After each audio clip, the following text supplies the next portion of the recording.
Thank you very much. Very much appreciated.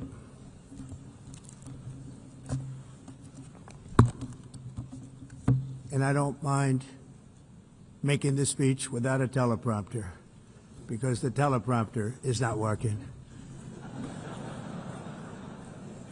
I feel very happy to be up here with you nevertheless, and that way you speak more from the heart. I can only say that whoever's operating this teleprompter is in big trouble.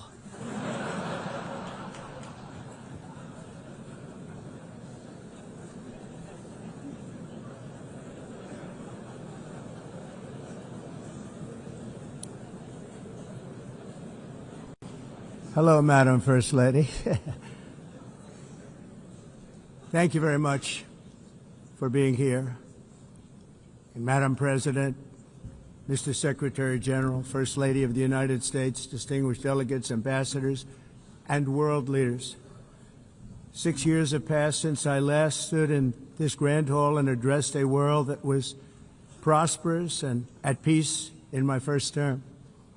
Since that day, the guns of war have shattered the peace I forged on 2 continents. An era of calm and stability gave way to one of the great crises of our time. And here in the United States, 4 years of weakness, lawlessness, and radicalism under the last administration delivered our nation into a repeated set of disasters. 1 year ago, our country was in deep trouble, but today, just 8 months into my administration, we are the hottest country anywhere in the world, and there is no other country even close. America is blessed with the strongest economy, the strongest borders, the strongest military, the strongest friendships, and the strongest spirit of any nation on the face of the earth. This is indeed the golden age of America. We are rapidly reversing the economic calamity we inherited from the previous administration, including ruinous price increases and record-setting inflation like we've never had before. Under my leadership, energy costs are down, gasoline prices are down, grocery prices are down, mortgage rates are down, and inflation has been defeated. The only thing that's up is the stock market, which just hit a record high. In fact, it hit a record high 48 times in the last short period of time. Growth is surging, manufacturing is booming. The stock market, as I said, is doing better than it's ever done, and all of you in this room benefit by that. Almost everybody. And importantly, workers' wages are rising at the fastest pace in more than 60 years. And that's what it's all about, isn't it? In 4 years of President Biden, we had less than $1 trillion of new investment into the United States.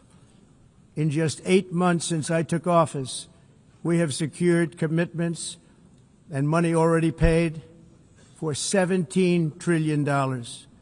Think of it, 4 years, less than $1 trillion, 8 months, much more than $17 trillion is being invested in the United States, and it's now pouring in from all parts of the world. We've implemented the largest tax cuts in American history and the largest regulation cuts in American history, making this once and again the best country on earth to do business, and many of the people in this room are investing in America, and it's turned out to be an awfully good investment during this 8-month period. In my first term, I built the greatest economy in the history of the world. We had the best economy ever, history of the world, and I'm doing the same thing again, but this time it's actually much bigger and even better. The numbers far surpass my record-setting first term. On our southern border, we have successfully repelled a colossal invasion, and for the last 4 months, and that's 4 months in a row, the number of illegal aliens admitted and entering our country has been 0. Hard to believe, because if you look back just a year ago, it was millions and millions of people pouring in from all over the world, from prisons, from mental institutions, drug dealers. All over the world they came. They just poured into our country with the ridiculous open border policy of the Biden administration. Our message is very simple. If you come illegally into the United States, you're going to jail, or you're going back to where you came from, or perhaps even further than that. You know what that means. I want to thank the country of El Salvador for the successful and professional job they've done in receiving and jailing so many criminals that entered our country. And it was under the previous administration that the number became record-setting, and they're all being taken out. We have no choice. And other countries have no choice, because other countries are in the exact same situation with immigration. It's destroying your country, and you have to do something about it. On the world stage, America is respected again like it has never been respected before. You think about 2 years ago, 3 years ago, 4 years ago, or 1 year ago, we were a laughingstock all over the world. At the NATO summit in June, virtually all NATO members formally committed to increase defense spending, at my request, from 2% to 5% of GDP, making our alliance far stronger and more powerful than it was ever before. In May, I traveled to the Middle East to visit my friends and rebuild our partnerships in the Gulf and those valued relationships with Saudi Arabia, Qatar, and the UAE, and other countries are now, I believe, closer than ever before. My administration has negotiated one historic trade deal after another, including with the United Kingdom, the European Union, Japan, South Korea, Vietnam, Indonesia, the Philippines, Malaysia, and many, many others. Likewise, in a period of just 7 months, I have ended 7 unendable wars. They said they were unendable. You're never going to get them solved. Some were going for 31 years, 2 of them, 31, think of it, 31 years. One was 36 years. One was 28 years. I ended 7 wars. And in all cases, they were raging with countless thousands of people being killed. This includes Cambodia and Thailand, Kosovo and Serbia, the Congo and Rwanda, a vicious, violent war that was, Pakistan and India, Israel and Iran, Egypt and Ethiopia, and Armenia and Azerbaijan. It included all of them. No president or prime minister, and for that matter, no other country has ever done anything close to that. And I did it in just 7 months. It's never happened before. There's never been anything like that. I'm very honored to have done it. It's too bad that I had to do these things instead of the United Nations doing them. And sadly, in all cases, the United Nations did not even try to help in any of them. I ended 7 wars, dealt with the leaders of each and every one of these countries, and never even received a phone call from the United Nations offering to help in finalizing the deal. All I got from the United Nations was an escalator that on the way up stopped right in the middle. If the First Lady wasn't in great shape, she would have fallen, but she's in great shape. We're both in good shape. We both stood. And then a teleprompter that didn't work. These are the 2 things I got from the United Nations, a bad escalator and a bad teleprompter. Thank you very much. And by the way, it's working now. It just went on. Thank you. I think I should just do it the other way. It's easier. Thank you very much. I didn't think of it at the time because I was too busy working to save millions of lives. That is the saving and stopping of these wars. But later I realized that the United Nations wasn't there for us. They weren't there. I thought of it really after the fact, not during these negotiations, which were not easy. That being the case, what is the purpose of the United Nations? The UN has such tremendous potential. I've always said it.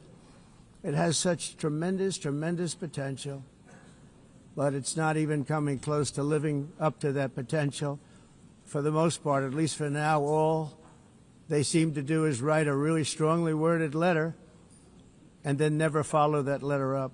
It's empty words, and empty words don't solve war. The only thing that solves war and wars is action.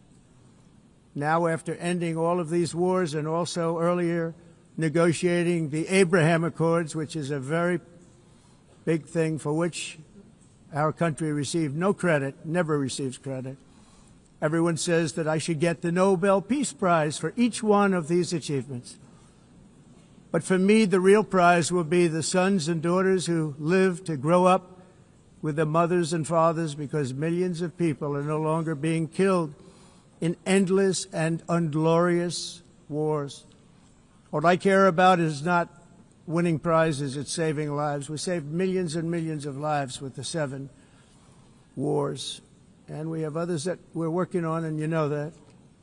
Many years ago, a very successful real estate developer in New York, known as Donald J. Trump, I bid on the renovation and rebuilding of this very United Nations complex. I remember it so well. I said at the time that I would do it for $500 million, rebuilding everything. It would be beautiful. I used to talk about, I'm going to give you marble floors. They're going to give you terrazzo. I'm going to give you the best of everything. You're going to have mahogany walls. They're going to give you plastic. But they decided to go in another direction, which was much more expensive at the time, and which actually produced a far inferior product.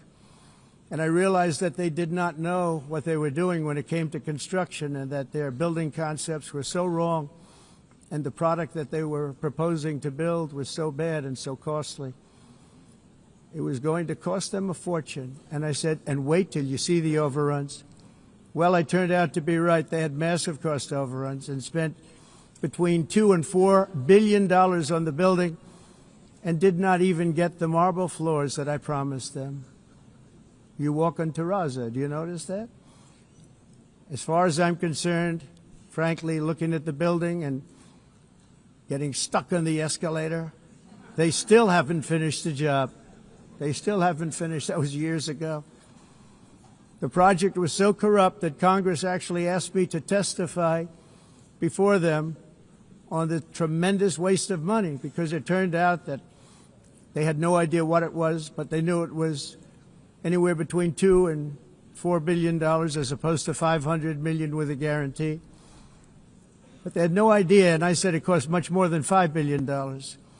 Unfortunately, many things in the United Nations are happening just like that, but on an even much bigger scale, much, much bigger. Very sad to see.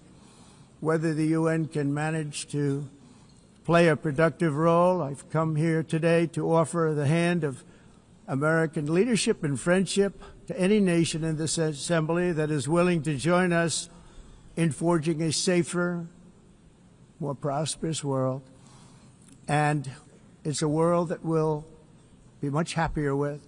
A dramatically better future is within our reach. But to get there, we must reject the failed approaches of the past and work together to confront some of the greatest threats in history. There is no more serious danger to our planet today than the most powerful and destructive weapons ever devised by man, of which the United States, as you know, has many. Just as I did in my first term, I've made containing these threats a top priority, starting with the nation of Iran. My position is very simple. The world's #1 sponsor of terror can never be allowed to possess the most dangerous weapon. That's why shortly after taking office, I sent the so-called Supreme Leader a letter making a generous offer. I extended a pledge of full cooperation in exchange for a suspension of Iran's nuclear program. The regime's answer was to continue their constant threats to their neighbors and U.S. interests throughout the region, and some great countries that are right nearby. Today, many of Iran's former military commanders, in fact, I can say almost all of them, are no longer with us. They're dead. And 3 months ago, in Operation Midnight Hammer, 7 American B-2 bombers dropped the 14 30,000-pound each bombs on Iran's key nuclear facilities, totally obliterating everything. No other country on earth could have done what we did. No other country has the equipment to do what we did. We have the greatest weapons on earth. We hate to use them. But we did something that for 22 years people wanted to do. With Iran's nuclear enrichment capacity demolished, I immediately brokered an end to the 12-day war, as it's called, between Israel and Iran, with both sides agreeing to fight no longer. As everyone knows, I have also been deeply engaged in seeking a ceasefire in Gaza. Have to get that done. Have to get it done. Unfortunately, Hamas has repeatedly rejected reasonable offers to make peace. We can't forget October 7th, can we? Now, as if to encourage continued conflict, some of this body is seeking to unilaterally recognize a Palestinian state. The rewards would be too great for Hamas terrorists for their atrocities. This would be a reward for these horrible atrocities, including October 7th, even while they refuse to release the hostages or accept a ceasefire. Instead of giving to Hamas and giving so much, because they've taken so much, they have taken so much. This could have been solved so long ago. But instead of giving in to Hamas's ransom demands, those who want peace should be united with one message: release the hostages now. Just release the hostages now. Thank you.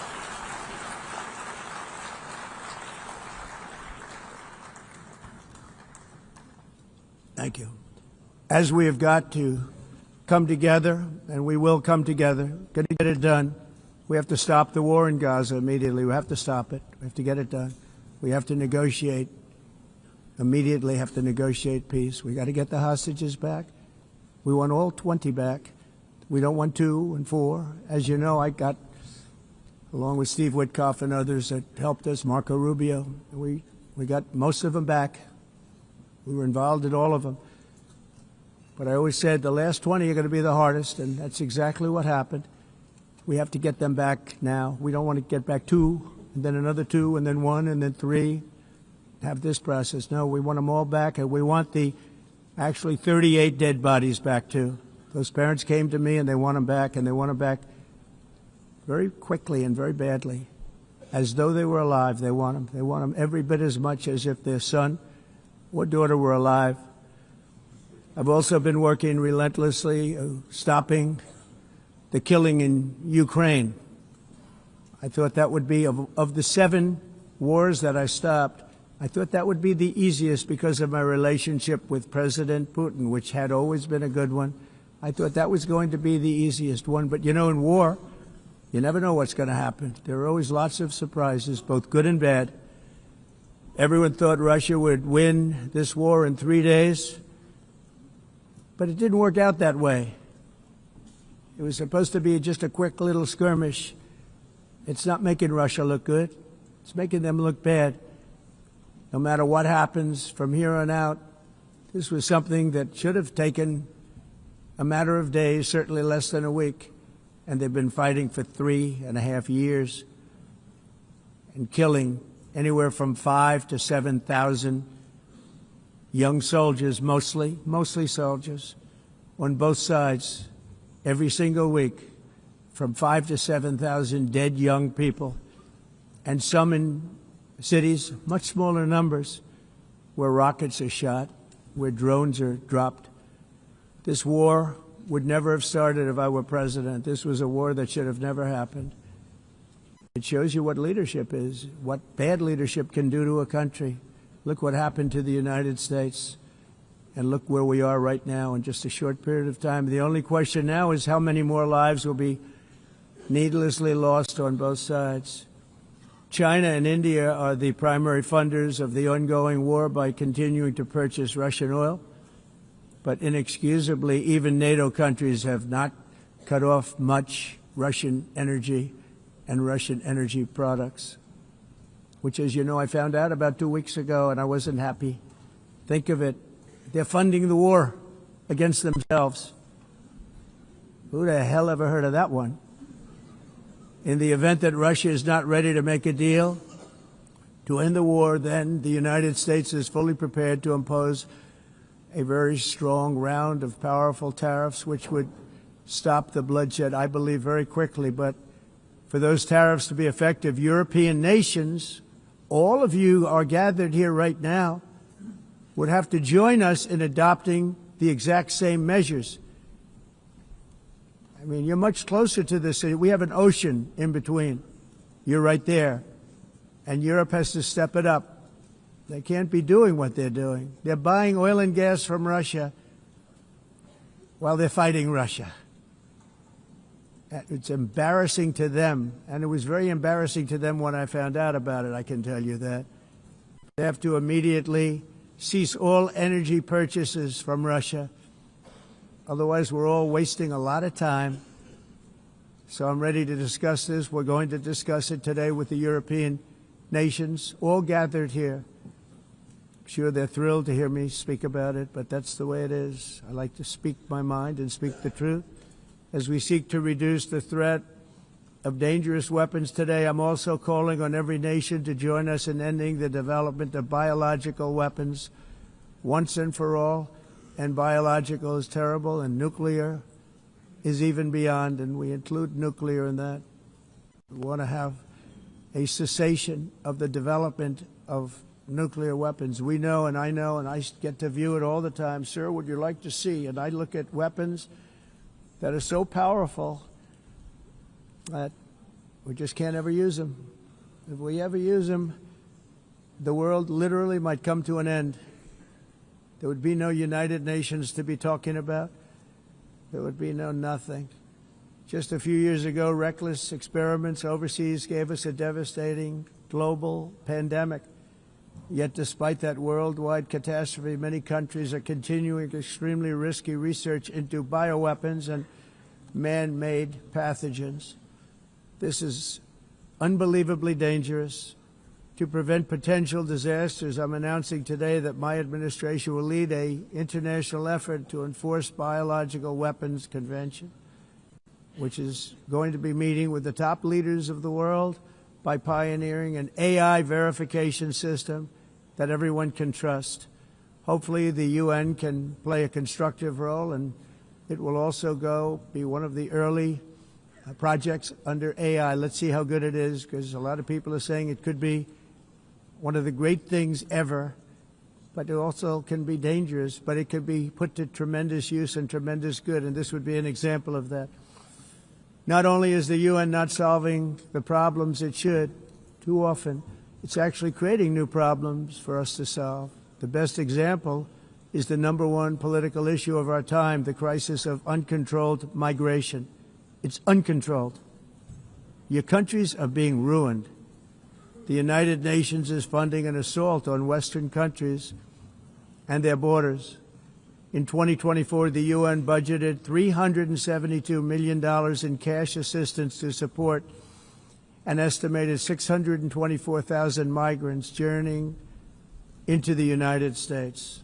Think of that. The UN is supporting people that are illegally coming into the United States, and then we have to get them out. The UN also provided food, shelter, transportation, and debit cards to illegal aliens. Can you believe that? On the way to infiltrate our southern border. Millions of people came through that southern border. Just a year ago, millions and millions of people were pouring in, 25 million altogether over the 4 years of the incompetent Biden administration. And now we have it stopped, totally stopped. In fact, they're not even coming anymore because they know they can't get through.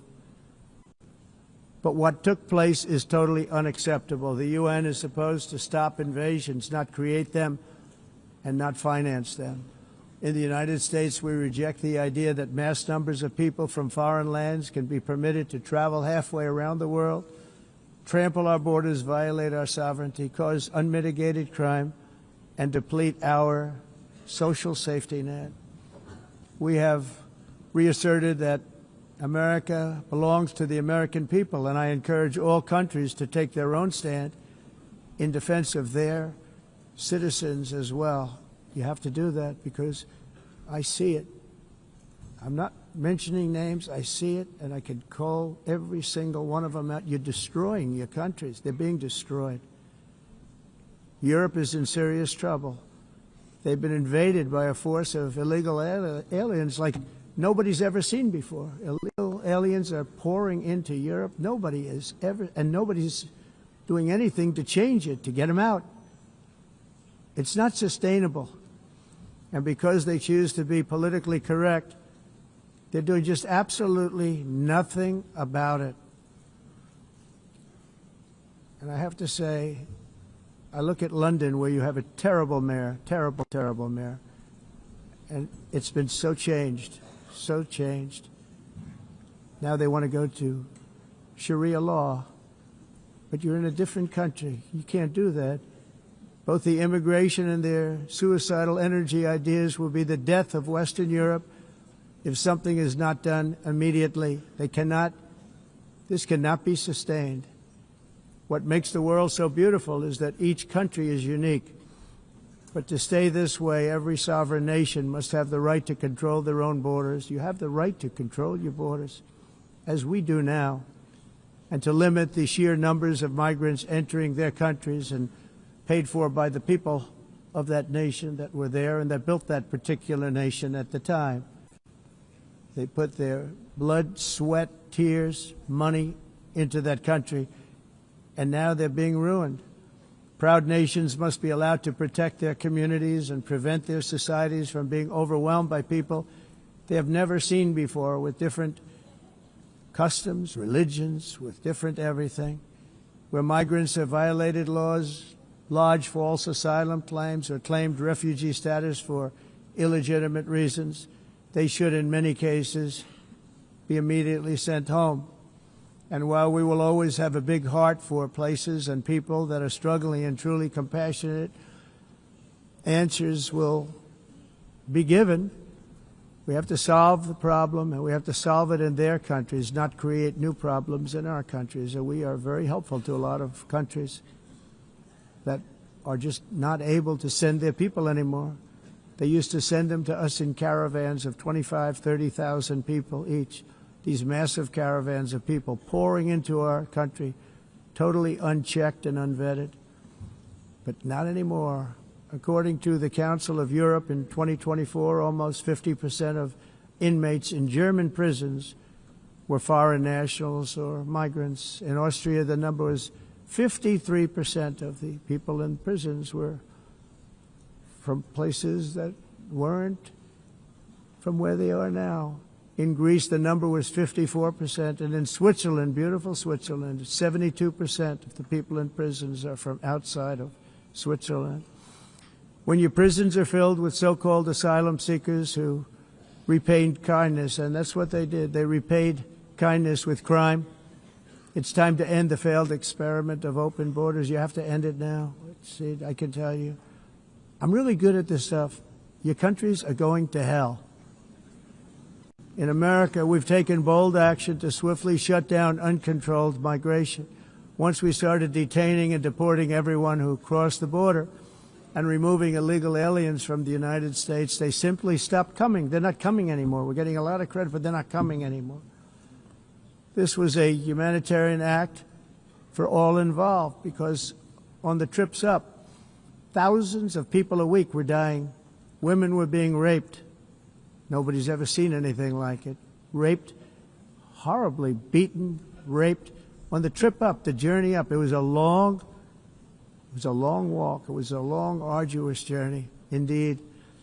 And it was also a historic victory against human trafficking throughout the region. What we did was a victory, and we saved so many lives of people that wouldn't make the journey. That journey was loaded up with death. loaded up with death. Dead bodies all along the roads of jungles to get up. They go through jungles, they go through areas so hot you couldn't breathe. They were dying of suffocation, areas so hot that you couldn't breathe. Dead bodies all over. By them not coming, we're saving tremendous numbers of lives. My people have done a fantastic job in doing what they did, and the American public agrees with it. I mean, I was very proud to see this morning I have the highest poll numbers I've ever had. Part of it is because of what we've done on the border. I guess the other part is what we've done on the economy. Joe Biden's policies empowered murderous gangs, human smugglers, child traffickers, drug cartels, and prisoners from all over the world. The previous administration also lost nearly 300,000 children. Think of that. They lost more than 300,000 children, little children, who were trafficked into the United States on the Biden watch, many of whom have been raped, exploited, and abused, and sold. Sold. Nobody talks about that. The fake news doesn't write about it. With many others, young children who are missing or dead. And we found a lot of these children, and we're sending them back, and we've been sending them back to their parents. They said, nobody knows who they are. They said, where do you come from? And they'll give us a country, and we'll find out, and we'll figure it out, and we'll bring them back to their homes. And the mother and father rush to the door, and their tears in their eyes. They can't believe that they're seeing their son or daughter, their little son or daughter again. We've done almost 30,000 of them so far. Any system that results in the mass trafficking of children is inherently evil. Yet that is exactly what the globalist migration agenda has done, and it's what it's all about. In America, those days, as you know, are over. The Trump administration is working, and we are continuing to work to track down the villains that are causing this problem, and also, as I said, to get back the 30,000 we've already returned. Now I think we're going to have another. We're going to find a lot. You're not going to find all of them. 300, more than 300,000. They're lost or they're dead. They're lost or they're dead because of the animals that did this. To protect our citizens, I've also designated multiple savage drug cartels as far as and you see this, and you see it happening right before your eyes. Let's put it this way. People don't like taking big loads of drugs in boats anymore. There aren't too many boats that are traveling on the seas by Venezuela. They tend not to want to travel very quickly anymore. And we've virtually stopped drugs coming into our country by sea. We call them the water drugs. They kill hundreds of thousands of people. I've also designated multiple savage drug cartels as far as foreign terrorist organizations, along with two bloodthirsty transnational gangs, probably the worst gangs anywhere in the world, MS-13 and Tren de Aragua. Tren de Aragua is from Venezuela, by the way. Such organizations torture, maim, mutilate, and murder with impunity. They're the enemies of all humanity. For this reason, we've recently begun using the supreme power of the United States military to destroy Venezuelan terrorists and trafficking networks led by Nicolas Maduro. To every terrorist thug smuggling poisonous drugs into the United States of America, please be warned that we will blow you out of existence. That's what we're doing. We have no choice. Can't let it happen. They're destroying. I believe we lost 300,000 people last year to drugs, 300,000. Fentanyl and other drugs. Each boat that we sink carries drugs that would kill more than 25,000 Americans. We will not let that happen. Energy is another area where the United States is now thriving like never before. We're getting rid of the falsely named renewables. By the way, they're a joke. They don't work. They're too expensive. They're not strong enough to fire up the plants that you need to make your country great. The wind doesn't blow. Those big windmills are so pathetic and so bad, so expensive to operate. And they have to be rebuilt all the time, and they start to rust and rot most expensive energy ever conceived, and it's actually energy. You're supposed to make money with energy, not lose money. You lose money, the governments have to subsidize. You can't put them out without massive subsidies. And most of them are built in China, and I give China a lot of credit. They build them, but they have very few wind farms. So why is it that they build them and they send them all over the world, but they barely use them? You know what they use? Coal. They use gas. They use almost anything, but they don't like wind. But they sure as hell like selling the windmills. Europe, on the other hand, has a long way to go, with many countries being on the brink of destruction because of the green energy agenda. And I give a lot of credit to Germany. Germany was being led down a very sick path, both on immigration, by the way, and on energy. They were going green, and they were going bankrupt. And the new leadership came in, and they went back to where they were, with fossil fuel and with nuclear, which is good. It's now safe, and you can do it properly. But they went back to where they were, and they opened up a lot of different plants, energy-producing plants, and they're doing well. I give Germany a lot of credit for that. They've said this is a disaster, what's happening. They were going all green. All green is all bankrupt. That's what it represents. And it's not politically correct. I'll be very badly criticized for saying it, but I'm here to tell the truth. I don't care. It doesn't matter to me. I'm in New York City. I'm feeling a lot safer. Crime, we're getting crime down. And by the way, speaking of crime, Washington, D.C. Washington, D.C. was the crime capital of America.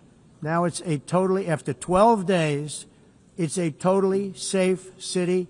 Everyone's going out to dinner. They're going out to restaurants. Your wife can walk down the middle of the street with or without you. Nothing's going to happen. My people have done a fantastic job. And yes, I called in the National Guard, and the National Guard took care of business, and they weren't politically correct, but they took care of business. We got 1,700 career criminals out, brought them back to where they came from, the countries where they came from, or put them in jails. Washington, D.C. is now a totally safe city again, and I welcome you to come. In fact, we'll have dinner together at a local restaurant, and we'll be able to walk. We don't have to go by an armor-plated vehicle. We'll walk right over there from the White House. They've given up their powerful edge, a lot of the countries that we're talking about, in oil and gas, such as essentially closing the great North Sea oil. Oh, the North Sea, I know it so well.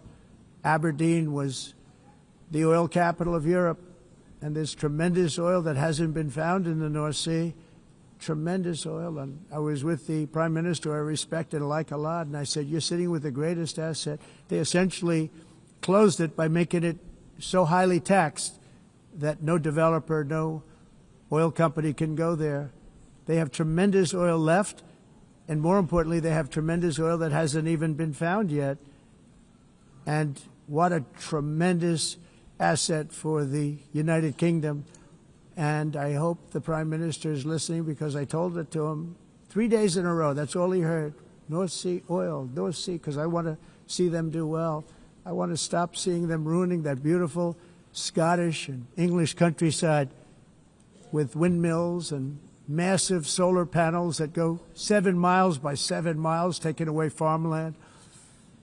But we're not letting this happen in America. In 1982, the executive director of the United Nations Environmental Program predicted that by the year 2000, climate change would cause a global catastrophe. He said that it will be irreversible, as any nuclear holocaust would be. This is what they said at the United Nations. What happened? Here we are. Another UN official stated in 1989 that within a decade, entire nations could be wiped off the map by global warming. Not happening. You know, it used to be global cooling. If you look back years ago in the 1920s and the 1930s, they said, global cooling will kill the world. We have to do something. Then they said global warming will kill the world. But then it started getting cooler, so now they could just call it climate change, because that way they can't miss. It's climate change. Because if it goes higher or lower, whatever the hell happens, there's climate change. It's the greatest con job ever perpetrated on the world, in my opinion. Climate change, no matter what happens, you're involved in that. No more global warming, no more global cooling. All of these predictions made by the United Nations and many others, often for bad reasons, were wrong. They were made by stupid people that have cost their countries fortunes and given those same countries no chance for success. If you don't get away from this green scam, your country is going to fail. And I'm really good at predicting things, you know. They actually said during the campaign they had a hat, the best-selling hat. Trump was right about everything. And I don't say that in a braggadocious way, but it's true. I've been right about everything. And I'm telling you that if you don't get away from the green energy scam, your country is going to fail. And if you don't stop people that you've never seen before, that you have nothing in common with, your country is going to fail. I'm the President of the United States, but I worry about Europe. I love Europe. I love the people of Europe. And I hate to see it being devastated by energy and immigration. This double-tailed monster destroys everything in its wake, and they cannot let that happen any longer. You're doing it because you want to be nice. You want to be politically correct, and you're destroying your heritage. They must take control strongly and immediately of the unmitigated immigration disaster and the fake energy catastrophe before it's too late. The carbon footprint is a hoax made up by people with evil intentions, and they're heading down a path of total destruction. You know, the carbon footprint, it was a big, big thing a few years ago. I remember hearing about the carbon footprint, and then President Obama would get into Air Force One, a massive Boeing 747, and not a new one, an old one with old engines that spew everything into the atmosphere. He'd talk about the carbon footprint, we must do so. Then he'd get in and he'd fly from Washington to Hawaii to play a round of golf. And then he'd get back onto that big, beautiful plane and he'd fly back and he'd talk about, again, global warming and the carbon footprint. It's a con job. At extreme cost and expense, Europe reduced its own carbon footprint by 37%. Think of that. Congratulations, Europe. Great job. You cost yourself a lot of jobs, a lot of factories closed, but you reduced the carbon footprint by 37%. However, for all of that sacrifice and much more, it's been totally wiped out and then some by a global increase of 54%. Much of it coming from China and other countries that are thriving around China, which now produces more CO2 than all the other developed nations in the world. So all of these countries are working so hard on the carbon footprint, which is nonsense, by the way. It's nonsense. You know, it's interesting.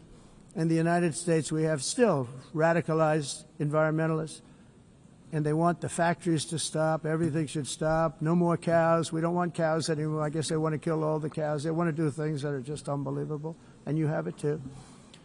But, you know, we have a border, strong, and we have a shape, and that shape doesn't just go straight up. That shape is amorphous when it comes to the atmosphere. And if we had the most clean air, and I think we do, we have very clean air. We have the cleanest air we've had in many, many years. But the problem is that other countries, like China, which has air that's a little bit rough, it blows.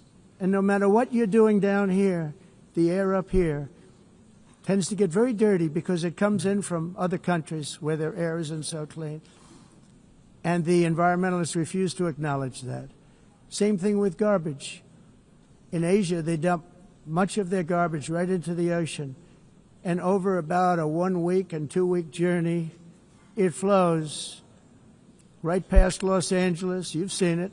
Massive amounts of garbage, almost too much to do anything about, flowing past Los Angeles, past San Francisco, and then somebody will get in trouble because he dropped a cigarette on the beach.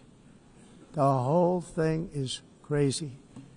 The primary effect of these brutal green energy policies has not been to help the environment, but to redistribute manufacturing and industrial activity from developed countries that follow the insane rules that are put down to polluting countries that break the rules and are making a fortune. They're making a fortune. European electricity bills are now 4 to 5 times more expensive than those in China, and 2 to 3 times higher than the United States. And our bills are coming way down. You probably see that our gasoline prices are way down. You know, we have an expression, drill, baby, drill, and that's what we're doing. We're going to be much lower in a year from now. But they've come way down over the last year. As a result, every air conditioner is like very uncommon to see one in some of these countries because the electric costs are so high. So while the U.S. has approximately 1,300 heat-related deaths annually, that's a lot, Europe loses more than 175,000 people to heat deaths each year because the costs are so expensive you can't turn on an air conditioner. What is that all about? That's not Europe. That's not the Europe that I love and know. All in the name of pretending to stop the global warming hoax. The entire globalist concept of asking successful industrialized nations to inflict pain on themselves and radically disrupt their entire societies must be rejected completely and totally, and it must be immediate. That's why in America I withdrew from the fake Paris Climate Accord, where, by the way, America was paying so much more than every country. Others weren't paying. China didn't have to pay until 2030.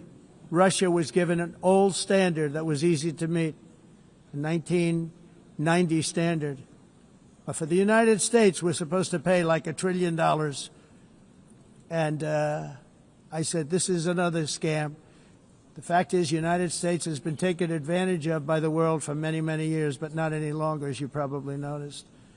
I unleashed massive energy production and signed historic executive orders to hunt for oil, but we don't have to do much hunting because we have the most oil of any nation anywhere, oil and gas in the world. And if you add coal, we have the most of any nation in the world. Clean, I call it clean, beautiful coal. You can do things today with coal that you couldn't have done 10 years ago, 15 years. So I have a little standing order in the White House.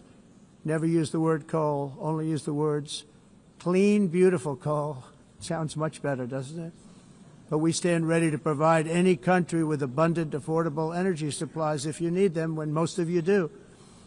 We're proudly exporting energy all over the world. We're now the largest exporter. In the United States, we want trade and robust commerce with all nations, everybody. We want to help nations. We're going to help nations. But it must also be fair and reciprocal. The challenge with trade is much the same with climate. The countries that followed the rules, and all their factories have been plundered. It's really sad to watch. They've been broken. They've been broken by countries that broke the rules. That's why the United States is now applying tariffs to other countries, and much as these tariffs were for many years applied to us, uncontrollably applied to us. We've used tariffs as a defense mechanism under the Trump administration, including my first term, where hundreds of billions of dollars in tariffs were taken in. And by the way, we had the lowest inflation, and now we have very low inflation. The only thing different is that we have hundreds of billions of dollars flowing into our country. But this is how we will ensure that the system works for everyone and is sustainable into the future. We're also using tariffs to defend our sovereignty and security throughout the world, including against nations that have taken advantage of former U.S. administrations for decades, including the most corrupt, incompetent administration in history, the sleepy Joe Biden administration. Brazil now faces major tariffs in response to its unprecedented efforts to interfere in the rights and freedoms of our American citizens and others, with censorship, repression, weaponization, judicial corruption, and targeting of political critics in the United States. I have a little problem saying this because I must tell you, I was walking in and the leader of Brazil was walking out.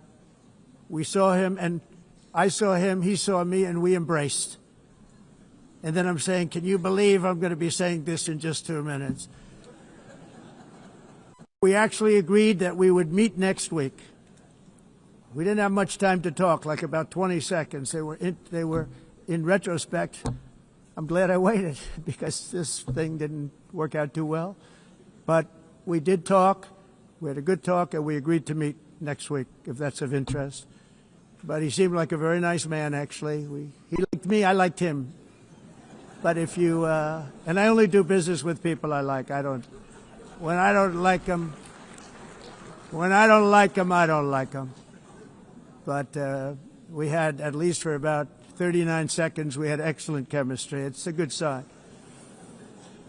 But also in the past, Brazil, can you believe this, unfairly tariffed our nation, but now because of our tariffs, we are hitting them back, and we're hitting them back very hard. As president, I will always defend our national sovereignty and the rights of American citizens. So I'm very sorry to say this, that Brazil is doing poorly and will continue to do poorly. They can only do well when they're working with us. Without us, they will fail, just as others have failed. It's true. Next year, the United States will celebrate the 250th anniversary of our glorious independence, a testament to enduring power and American freedom and spirit. We will also be proudly hosting the 2026 FIFA World Cup, and shortly thereafter, the 2028 Olympics, which is going to be very exciting. I hope you all come. I hope that countless people from all over the globe will take part of these will be great celebrations of liberty and human achievement, and that together we all can rejoice in the miracles of history that began in July 4th, 1776, when we founded the light to all nations. And it's something really that an amazing thing came out of that date. It's called the United States of America.